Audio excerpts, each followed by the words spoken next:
The last thing I wanted to do today was talk about the Yankees. After that monstrosity that we witnessed last night, with them scoring one run and losing to the worst team in baseball, I wanted absolutely nothing to do with them. In fact, I wanted to do so little with this team that I went to the Jersey Shore today. I spent time at the beach, the boardwalk. I did that. I didn't even want to touch the Yankees. But this is a Yankees channel. I am a glutton for punishment, apparently. You people like watching me suffer. So here you go, a Yankees recap. But thankfully, it is not as painful as yesterday's. We start with the top of the first as Aaron Hicks gets caught stealing at third. Look, Aaron Hicks, actually his stats are way better than you think they would. But apparently every time this guy gets out, it's a big out. There's runners, the base is loaded. He gets caught stealing at third. He always just picks the absolute worst times to be bad. So not great for Aaron Hicks, who's actually batting .318, who, looking at the starting lineup, that's actually leading pretty much every guy that we have here in this lineup with the exception of Jose Trevino, which we will get to. Bottom of the first, we saw this terrific play by Gleyber Torres. We've been seeing a lot of great defensive plays here by the Yankees so far in the first week and a half of the season. I'd like to see more of that. Bottom of the third, Jameson Taillon makes the only mistake that he makes all game long. Gives up a bomb to Cedric Mullins to right field. Orioles take a 2-0 lead. At this point, Yankee Twitter is apoplectic, apocalyptic, whatever word you want to use. They want to fire Cashman, they want to fire Boone, and I'm not saying they shouldn't do that already, but everybody is just already ready to just give up on this team after 9 games. After we split a series against Toronto, you'd think that we'd have a little bit of time to be patient, but especially if we had lost 2 out of 3 to Baltimore here, at least the first 2, I would have completely lost my mind. And everybody on Yankee Twitter, Yankee social media would have done the same thing here.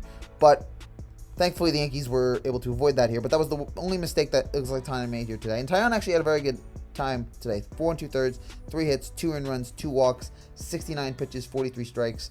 Very solid start today in what has been just a consistent long line of really quality Yankee starts. So, Orioles take a 2-0 lead. The Yankees continue to not really do anything in the first 4 innings. They get runners in scoring position. They can't do anything. And then eventually there's a hail delay for some dumb reason because hail, I guess that happens in Baltimore in April. And then the Yankees start to get some magic going in the top of the 5th. You have Hicks walk, you have Judge walk, and then you have Anthony Rizzo. RBI single into right, scores Judge, it's 2-1. Get a little something going here. And then Giancarlo, our man, the man I want to be captain, doubles into center, scores Judge. The Yankees almost take the lead, but Rizzo gets thrown out at home. Nice play by the Orioles there. Game is tied at 2. I'll take it. But then, oh my Josh. Josh Donaldson, his first home run as a Yankee, hits it deep into center and gives the Yankees a 4-2 lead. Probably the most important inning that the Yankees have had so far this season. They need this even more than the walk-off in Game 1. This was a chance for everybody to jump off the ship. The ship has hit the iceberg, and everybody's ready to jump off the ship if the Yankees lose this game to Baltimore. And instead, they pick themselves up, dust themselves off after the delay, and get 4 runs there in the 5th. A real delight to see there. And you know, that's what we saw in the first few games here, the Yankees. What we saw in that series against Boston. This team coming back. It was great to see that in this game. And then in the top of the 6th, we get to see the return of everybody's favorite Yankee, Luis Trevino. First, Trevino hits a double into left, brings IKF to third. IKF would later get thrown out at home, but that's okay because bases loaded, wild pitch. Trevino slides into home, scores, and extends the Yankees' lead to 5-2. I'm telling you, man, make this man the starting catcher. What is your reasoning not to? Much like how Tom Thibodeau destroyed Knicks fans' confidence and their hopes in him by continuously benching Obi Toppin for much of the season. The Yankees are looking like here, now it's only a small sample size, but right now it looks like Trevino is a much better option than Higashioka. And even if it's not long-term, maybe Trevino eventually flames out, you know, ride the hot hand, all right? You got a hot hand going here. Ride it out. See what he can do. He has been given such a great burst of energy to this team. He's fun to watch. You're going to get so many big hits. He's batting .500 right now, okay? Why is it that the Yankees don't want to see more of him? I'm hoping that this series will begin to, and this tonight, will hopefully begin the Yankees to realize that maybe we should start put him in the game more often. Although it probably won't. The analytics probably say, well, Higashioka is better against left-handed batters, whatever.